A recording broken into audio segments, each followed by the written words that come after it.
What's up, Miss Mitch? Just another second on 10, and welcome to the Pictures channel where, it's time to talk to baseball for the week.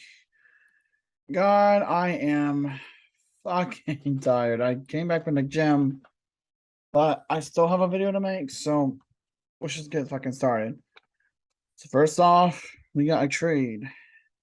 Oh, no, never mind. It is a signing where the Brewers signing left-handed reliever Jake McGee to a minor league deal, which I guess I can use just in case someone gets hurt. This is more of a, hey, let's bring you on just in the event that someone gets hurt type of shit. Well, Rugby, this is on the team. Moving on to something unfortunate that's happened in baseball within the past week. A member of the Atlanta Braves 1995 championship team, Dwight Smith, has passed away. I think he was age 58. I think he was age 58. I'm not sure. I can't do math. 58 or 59, something like that. And in the statement coming from the Braves, reading, and I quote, "We are saddened by the passing earlier today of Dwight Smith, an integral member of our 1995 World Series championship team. The 1989 NL Rookie of the Year runner-up, Dwight enjoyed an 8-year Major League career, but included 2 postseason trips with the Cubs and the Braves. Dwight was also a beloved alumni member, and his infectious smile will be missed around Truist Park.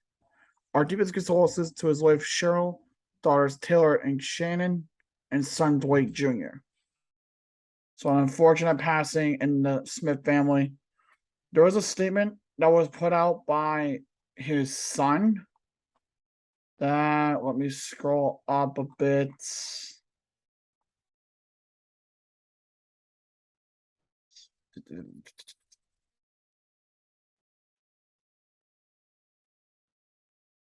It's a long list.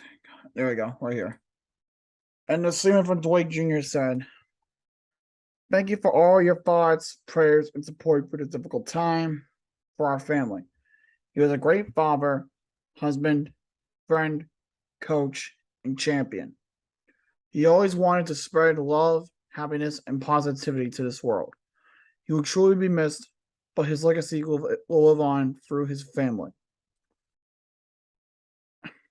It's hard to picture anything without him at the moment, so I decided to take a step away from baseball to be with my family. I plan to come back to the game. My best friend taught me in due time. We will celebrate his life, and he will never be forgotten. Rest in paradise, Dad, and I love you forever." It's just freaking tragic to hear about the loss of a family member.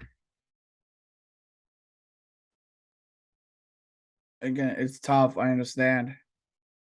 Rest in peace to you, Dwight Sr. You will be missed. And may you celebrate the glorious championship in the sky.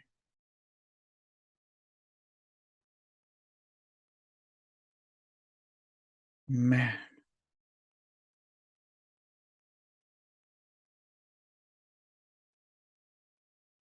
Now, I want to talk about this game before we move on.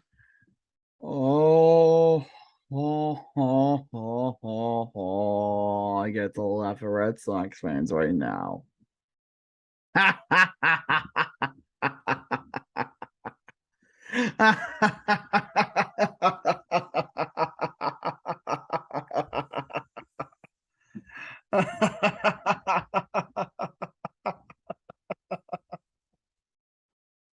Oh, Red Sox, Red Sox, Red Sox. You let up 28 runs to the Toronto Blue Jays. The city of Toronto now owns Boston. The Blue Jays have every freaking thing bought and owned within the Boston metro area. The Sox at this point are just a fucking joke. If you saw my video on Tuesday, I was at the game with the Guardians, and even then it wasn't pretty honored. That was an 8-3 loss. For the Jays, it set so many motherfucking records. Holy shit.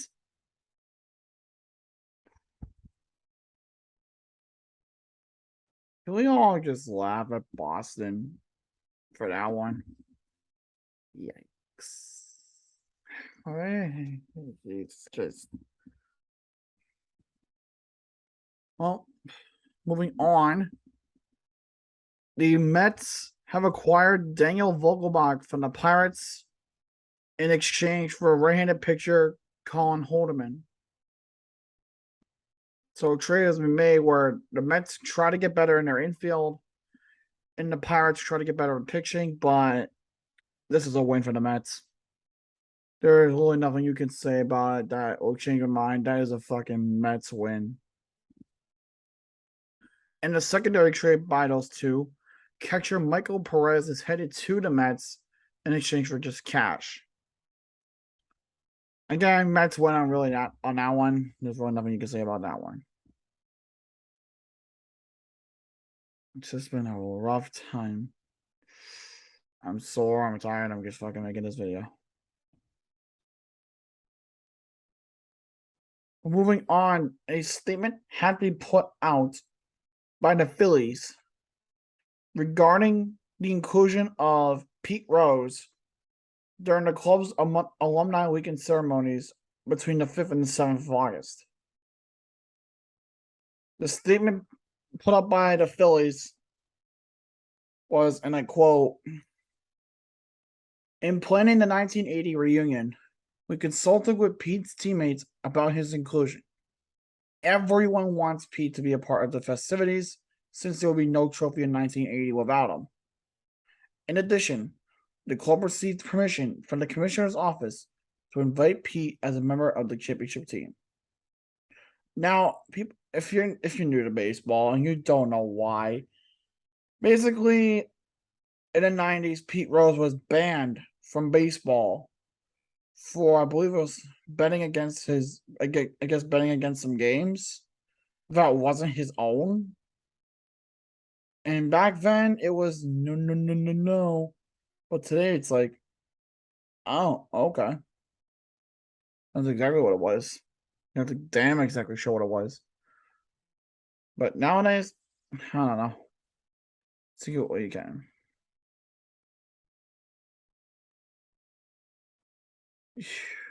You can only imagine.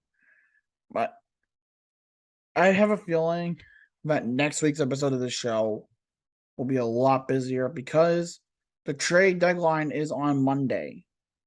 So if you see a shit ton of whatever next week, hey, content. Moving on, the MLBPA put out a statement on Monday regarding the international draft proposal. It says, and I quote, "The Players Association today rejected what MLB characterized as its final proposal to establish a draft and hard slotting system for international entrants. Players made it clear from the outset that any international draft must meaningfully improve the status quo for those players and not unfairly discriminate between those players and domestic entrants. To this end, the Players Association made a series of proposals aimed at protecting and advancing the rights of international amateurs.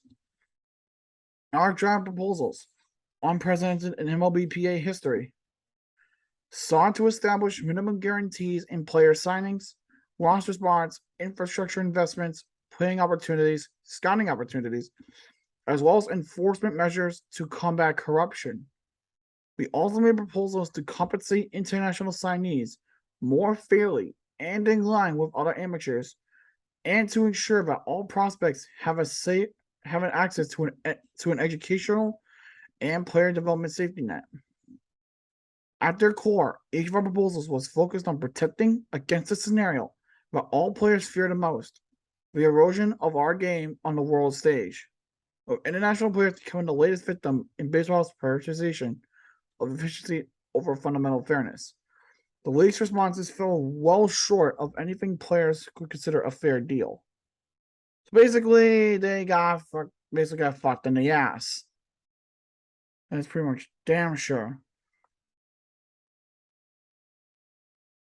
And in response to that, the MLB put on a stadium via a source, by a spokesman, facing James Wagner, who stated, and I quote, MLB worked to reach an agreement with the MLBPA to reform the international amateur system in ways that would address long-standing challenges and benefit future players.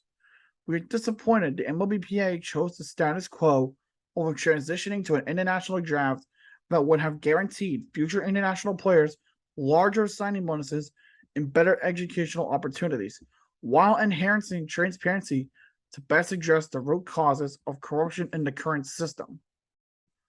So basically at this point, it's just a he said, she said type of fucking thing. One side saying that the MLB offered to pretty much fuck them in the ass of this, whereas the MLB is like, no, you tried to fuck them in the ass over this.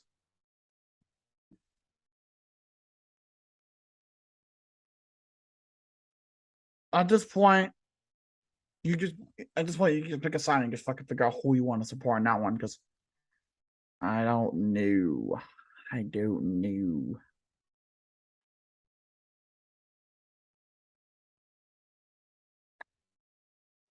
Dallas Keuchel, who was a former pitcher for the Astros, has been sent to a minor league deal by the Rangers.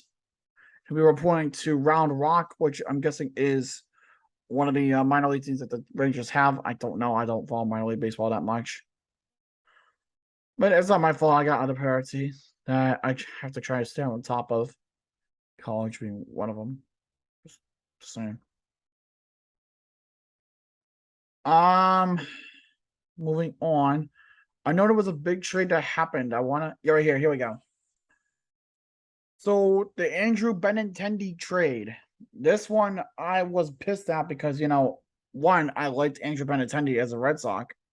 Two, he's with the fucking Yankees. That's enough said. But I'm going to try to remain unbiased for this and try to give an unbiased opinion on it. Andrew Benintendi got traded to the Yankees, and in return, the Royals are receiving 3 minor leaguers: Chandler Champlain, Beck Way, TJ Sakema.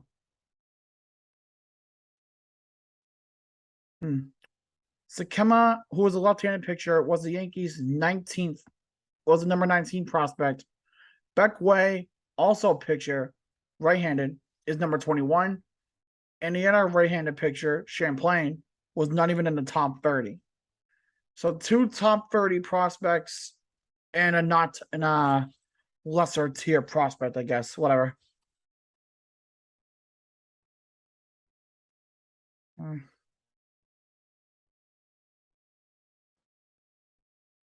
But honestly, though, I think that makes the Yankees better.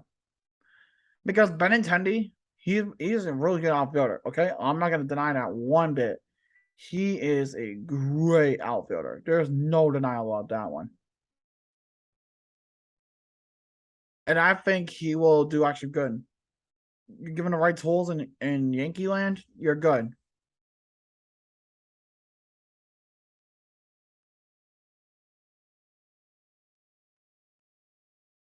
Trying to see what that trade was before I say anything.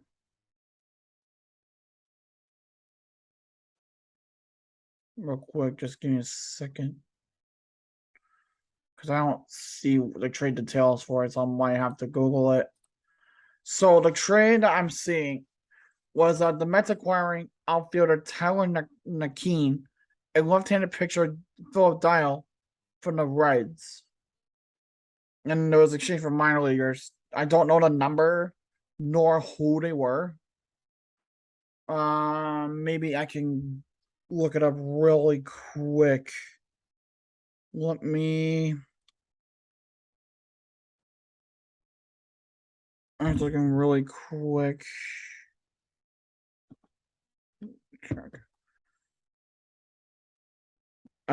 There's no details on this trade at all. Oh yeah, right here. Mark Vincent of MLB.com is reporting that Cincinnati will be acquiring Jose Acuna and Hector Rodriguez from the Mets. Neither player is currently rated in the top 30 prospects in the Mets organization. Acuna is 19, a right-handed pitcher. Hector Rodriguez is an 18-year-old. And I believe, I don't know what position he is. I'm sorry. He is second base. Oh, he's like pretty much an infielder. Okay. So that one. Take a pick on who wins that one. I don't know. I don't know. But with that, that's it for the vid. Hope you guys did enjoy the vid. If you did, leave a like, comment down below what you guys want to see next. If you've not done so already, start joining Logical Nation. But until next time, je suis le Logique Canadien. Bonne nuit, and au revoir.